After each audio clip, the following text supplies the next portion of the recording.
I'm going to show you something from Pinocchio. Now this is an initiation ritual. It's a journey to the depths, so it's a journey to the underworld. It's the consequence of a collapse in previous personality and the disintegration of that previous personality into a chaotic state prior to rebirth. Now what happens in Pinocchio, which by the way was released at about the same time that World War II was brewing, and which also contains one of the best representations of the individual motivations for fascism that I've ever seen anywhere. That's the scenes that are associated with Pleasure Island. Remember, all the puppet is trying to become a real boy, right? So he's a marionette to begin with. Something else is pulling his strings. Well, for Jung, that's your habitual state of being. Something else is pulling your strings. Even the idea that you're autonomous is the consequence of something else pulling your strings. And for Jung, what you needed to do was find out exactly who and what is pulling your strings and decide if that's the direction in which you want to go. And that's really what happens to Pinocchio, because we're going to watch Pinocchio, part of it, in the Pinocchio story. He starts out as a marionette.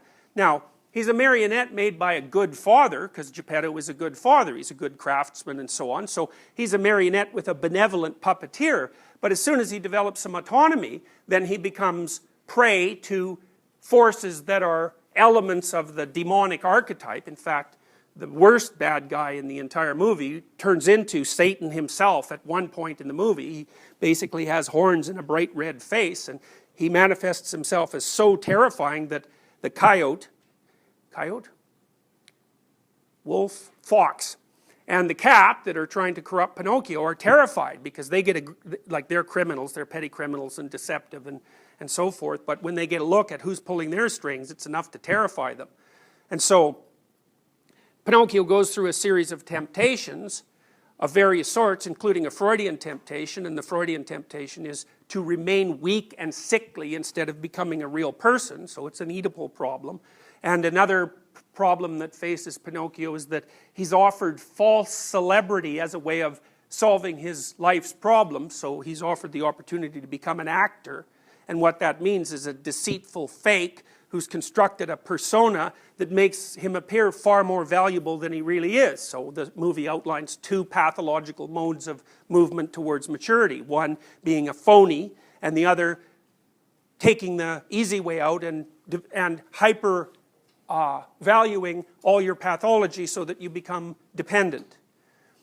So anyways, and then another mode of pathological development is offered to Pinocchio, which is to do nothing but engage in short-term impulsive and destructive play. And that's on Treasure Island, but when he goes to Pleasure Island, he finds that it's actually ruled by demonic forces with faceless entities who are transforming all the pleasure-seeking marionettes to braying donkeys who are slaves. It's like... So, Pinocchio escapes from that, and he does it basically by jumping into the unknown, and that's where we're going to start our exposure to his initiation. Okay, so now you can imagine what's happened is he was on Pleasure Island and everything went to hell, fundamentally.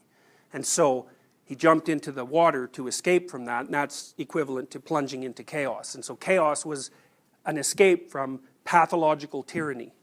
And now he's tried to go home. So this is the psyche, in its search for maturation, runs into an obstacle, which is the tyrannical element of the Great Father that it cannot cope with, and it trots home, runs home. It's a defeat. Typical part of a hero story is the initial defeat of the hero when he encounters usually either the terrible Great Father or the terrible Great Mother. So this is a retrogressive, Jung would call this retrogressive restoration of the persona. So it's sort of like maybe you're a well-adapted adolescent and you live at home and you're a happy adolescent and everything's good at home, and then you go out to try to be an adult and you fail, and then when you come back home you try to act like a happy adolescent again, but you're not. What you are, in fact, is an unhappy adult. And if you move back to the happy adolescent mode of being, then it's false and pathological. You can't go home again, another typical motif in literature. Now the cricket, I can't tell you everything about this story. I can tell you a couple of strange things about it. One is that the cricket is Jiminy Cricket, right? And the initials of Jiminy Cricket are JC. And Jiminy Cricket was a common Southern American mild form of cursing. It's the equivalent of Jesus Christ. And so you might think, and of course, the cricket is Pinocchio's conscience. And, well, so then you might ask yourself, why in the world would a pejorative, mildly pejorative term for Jesus Christ be applied to a cricket who's guiding a puppet into the water to rescue his father from a whale? Why would any of that happen? And the answer to that is, you know why, but you can't say why. You can't say why you know, or what it is that you know. But the mere fact that it makes sense, and it does, is an indication from a Jungian perspective that you're operating at an archetypal level. You understand this. And so I could say, here's an example of why the cricket is a bug. Well, things bug you, right? We say that, things bug me. Well, you should do something about the things that bug you, because that's your conscience calling to you. It's destiny in some sense manifesting itself as an unconscious impulse. That really bugs me. Means, if you can, you should do something about it, because you think about it, man, there's a lot of things out there that might bug you, but lots of them don't. But some of them do. Well, why do those bug you and not the other things? Well, that's a complicated question, but one potential answer to it is that there's part of your psyche that's oriented towards further development. Jung would call that the self. And that's like the totality of everything that you could be. And it's a strange sort of entity in some sense, because it's partly potential, and it's potential that expands across time. But the way that your potential totality calls to you in the present is by placing things in front of you that are your problem. And they announce themselves as your problem, and they do that by bothering you. So then if you pick up the task of fixing the things that bothers you, then you find the pathway to further expansion of your personality. So, and that's what's happening with Pinocchio. Now, one of the things that's really interesting about the Pinocchio movie, and that makes it incredibly sophisticated, is that despite the fact that the cricket is an avatar of Christ, so to speak, the cricket has things to learn just like Pinocchio. And so that's very cool, because it's so cool, it's so sophisticated, because it means that you do have a conscience that guides you, but until you establish a dialogue with it, both you and the conscience are immature. You have to establish a conscious dialogue with it, and then interact together in a manner that propels your development across time. And that'll stop you from being a marionette of forces that would make you a braying donkey who does nothing but slave away in salt mines. So, okay, so Pinocchio goes home. That doesn't work, and that's where we're going to start here. Okay, so what's happened there? Well, many, many things at multiple levels of reality simultaneously. And that's the characteristic of an archetypal story. So on one level, Pinocchio's too old to go home. He can't go home to his father, because in some sense he's already transcended his father. So there are things, for example, that your father can't help you with, and the reason for that is that he doesn't know any more about the situation than you do, and he can't. And so that's where his knowledge limits out. So that would be sort of on the personal level. And then on the transpersonal level, which would be the deeper archetypal level, what's happening to Pinocchio is exactly what Nietzsche described at the end of the 19th century. Because remember that Geppetto is his creator, and now he's dead, he's gone. And so Pinocchio is bereft of placement, so to speak. His soul has been corrupted, and he doesn't know what to do about it. And when he returns to his family home, or when he returns to his tradition, what he finds is nothing. Okay, so then what happens? Well, this is another thing that you'll swallow with just no problem whatsoever. Well, this dove comes along that's sort of golden and glowing and drops a note right in front of him. Now, you may remember, and perhaps you don't, but the star from which the dove comes is a representation of the blue fairy.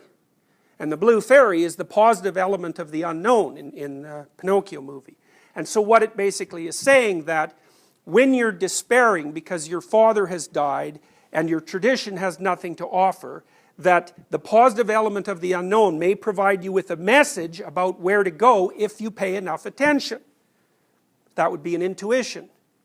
Or it would be the automatic attraction of your interest to a new thing by forces that you do not understand. So one of the real ways of coming to grips with the idea of the active unconscious is to understand that you cannot control what you're interested in.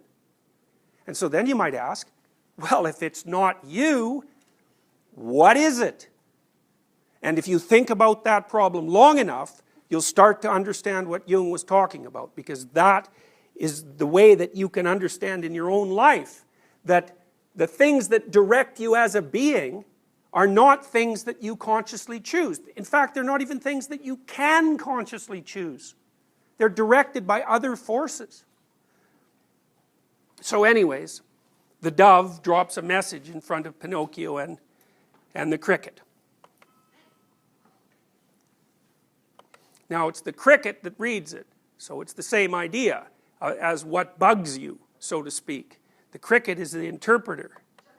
Okay, so now what have we found out? Well, we found out that God the Father and God the Father, the Creator, are not in fact dead, which is what Nietzsche pronounced, but alive in some weird way in this horrible creature at the bottom of the ocean. And so what does Pinocchio decide to do? He decides to go find him. That's actually what you're doing at university, by the way. For all the chaos that you experience when you come to university and all the uncertainty and all the doubt, what you're trying to do is to resurrect your dead father from the bottom of the ocean. And if you do that, you won't be a marionette. And if you don't, you will be. Now this is very interesting because the conscience here plays a very dichotomous role. So on the one hand, Pinocchio is often ahead of his conscience, so to speak, so he's taking the leading role, and the dialogue is kind of choppy and neither of them know exactly what they're doing. But in this situation, it's very paradoxical because you can see Pinocchio's been half turned into brain jackass at this point, something you might well consider when you remember your adolescence. So in this point, the cricket, his conscience, does two things. It warns him how horrible this is going to be and how utterly dangerous it is, and then at the same time it helps him prepare and goes along with him. And so it's quite comical, so watch what happens here. Okay, so I've cut this a little bit, but what happens in the movie is that he goes to the bottom of the ocean and he starts to ask about Monstro. And as soon as he asks any of the fish down there, the denizens of the sub-oceanic world, where Monstro is, they just run away. And so Monstro is he who cannot be named. Right? And I'm sure you've encountered that in your reading before, right? That's the hallmark of, in the Harry Potter series. Right, see, now you've done it. Yeah. So this represents something so terrible that it can't even be talked about. Okay, so what happens is Pinocchio ends up not only at the bottom of the ocean, but he has to go to the deepest part of the bottom of the ocean where the most terrible thing rests. And so we're cutting to the point where he does that. So now you might ask, how did Geppetto get in the whale? And the answer to that is it's never really made that clear in the movie. But I can tell you some things about that, is that if you conceptualize your historical tradition as a personality, like a body of laws and customs, say, it's not alive. It's dead, right? Because it's composed of the past. And because it's dead, it can't come up with anything new. So if it encounters something new, it's stopped. And that's what's happened to Geppetto, is that he's engulfed by this entity that represents the absolute unknown, and he cannot figure out how to get out. And the reason for that is none of the things he knows, so none of the things that history has produced as a body of knowledge, are sufficient to deal with the fundamental problem. That doesn't mean they're useless. It just means that just like the puppet is lost without the father is also lost without the puppet. And that's the relationship between you and history, your history. When you study history, you think, well, you're studying a record of events in the past, and that's not right. What you're studying is the the circumstances that gave rise to you as a being. And unless you understand your history in every way you possibly can, then you're an incomplete creature. You don't know enough to move forward. In the same way, your culture, being composed of dead fathers, so to speak, can't progress without you because you're its eyes. And there's an Egyptian story that features the god Horus, who I've talked to you about before, who actually resurrects his father from the dead by giving him an eye. So Geppetto can't figure out how to get out of this whale without help. All right, now something very sophisticated happens here. And I have to explain it to you at multiple levels at the same time. So now, Geppetto is hungry. And when the whale opens its mouth, a lot of fish come in. Now, one of the things I want you to think about, you can just put this in the back of your mind, is that one of the oldest symbolic representations of Christ is a fish. And all of his followers were fishermen. And so there's this weird relationship between the messianic figure who's at the base of, at least at the base of Christian culture, and the idea of things that are pulled up from the depths. Now here's what happens in this part of the movie. It's so amazing. So Geppetto is looking for fish. And the reason for that is he doesn't think he can get out of the whale, and so he might as well have some fish while he's in there.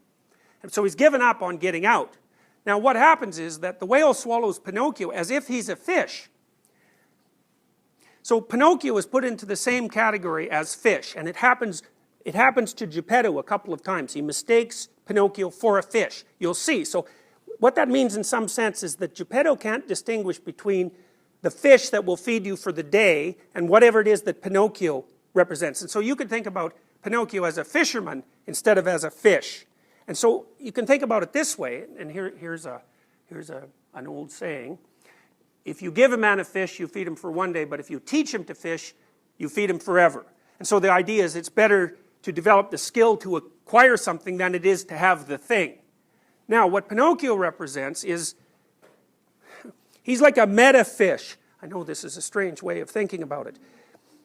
Geppetto's problem isn't that he's hungry.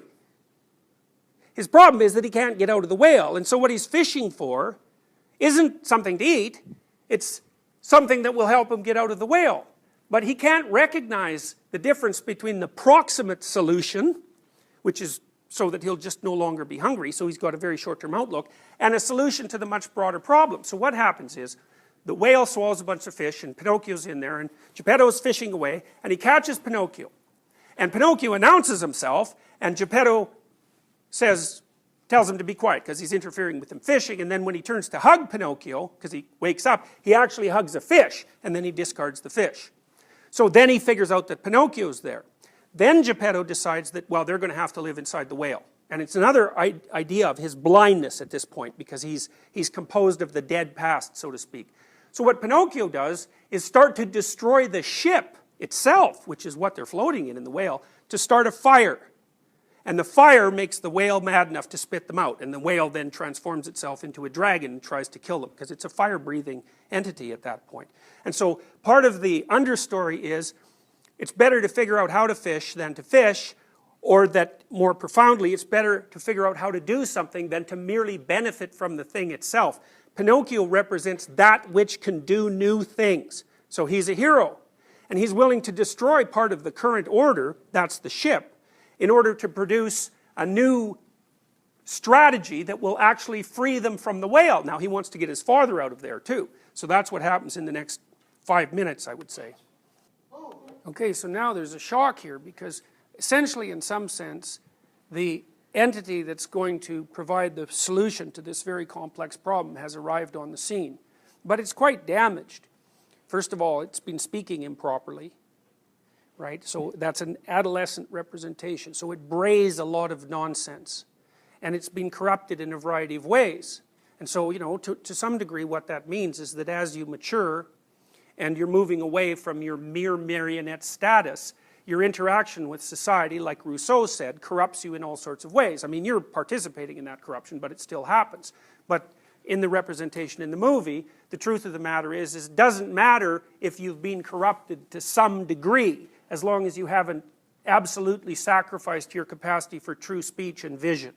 So, you know, that's a pretty hopeful message, because Pinocchio is by no means a perfect entity, but he might be good enough. See, that's also an indication there of why people are often unwilling to form a representation with so to speak, form a relationship with the archetype of the Great Father, because to some degree the archetype is a figure of perfection, and the individual in relationship to that archetype is always pathologically flawed.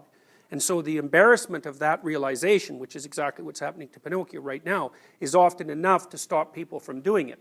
So what that would say, what that means in some sense, is that in order for you to mature in the fullest possible manner, you have to understand the manner in which you're deeply flawed in relationship to your potential as it might be historically determined.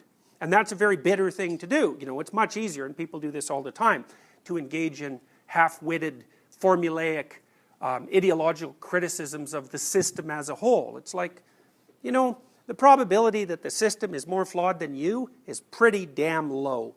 So you might want to start with, you know, getting rid of your donkey ears and your tail and stop braying nonsense before you judge the entire, you know, historical process by which human beings have come into being. So anyways, that's kind of what that means. Okay, so this is very interesting too, because so Pinocchio ends up being a master of fire. Well, you can think about that as, there is a book written a while back by a primatologist who also wrote Demonic Males, Richard Wrangham, and he talked about the origin of fire. And as far as Wrangham is concerned, we invented fire about 2 million years ago. And that enabled us to cook food. And that enabled us to swap intestinal length for brain. So if you look at a chimpanzee, you know, chimpanzees are like the ultimate in couch potatoes, right? They're about this high and they're shaped like this. They have this huge barrel body. And the reason they have that is because they eat leaves. And so they have to spend like 8 hours a day eating leaves. They will eat meat if they can get it. They have to spend like 8 hours a day eating leaves and just chewing them over and over, because like leaves, A, they don't want to be eaten, so they're pretty tough and inedible, and B, they don't have any nutritive quality to speak of. So the chimpanzee has to spend all of its time chewing, which is a rather mindless endeavor, all things considered. Whereas human beings, 2 million years ago or thereabouts, invented fire, and as a consequence of that, we could cook meat, and meat is incredibly energy rich. And it's easy to digest once it's cooked. And so the consequence of the invention of fire was that we're the way we are today. We could have a brain instead of a gut. And so the idea that Pinocchio's mastery of fire, and it's as something more than merely a means of cooking. That's how it started out, right? But you can think of our entire technological capacity as stemming from the mastery of fire. Now, the other thing you can think of, and this is very much worth considering, is that Pinocchio masters fire, and that turns the whale into a dragon. And so the idea there, too, is that, and this is an old idea, is that our technological prowess is something that makes nature itself angry. And, of course, you might say, well, do you believe this? And the answer to that is, well, how many of you have environmentalist leanings? And that's exactly the story that you're following. Because you're still wondering about whether or not mastery of fire was in somehow against the natural order, and that it will end up in all of our deaths. And you know, that's a reasonable thing to worry about, but not mastering it was going to end up pretty badly too. So what happens is that in the midst of this complete chaos, Pinocchio has a choice, and the choice is he can either save himself, which is a very, very selfish choice, and reduces him to an ahistorical individual because he has no relationship left with his father, or he can put himself at great risk and rescue his father, you know, finish the process, stop his father from drowning, and complete the... Okay, so Pinocchio dies, and then his father brings him home.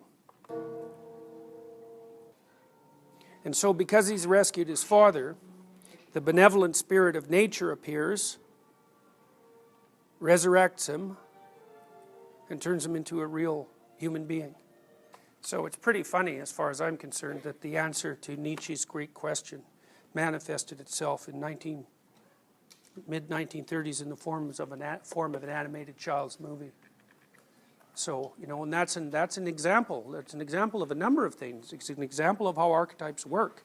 It's also an example of how artists are on the edge of discovery all the time. And they discover things they don't even understand. So, we'll see you next Tuesday.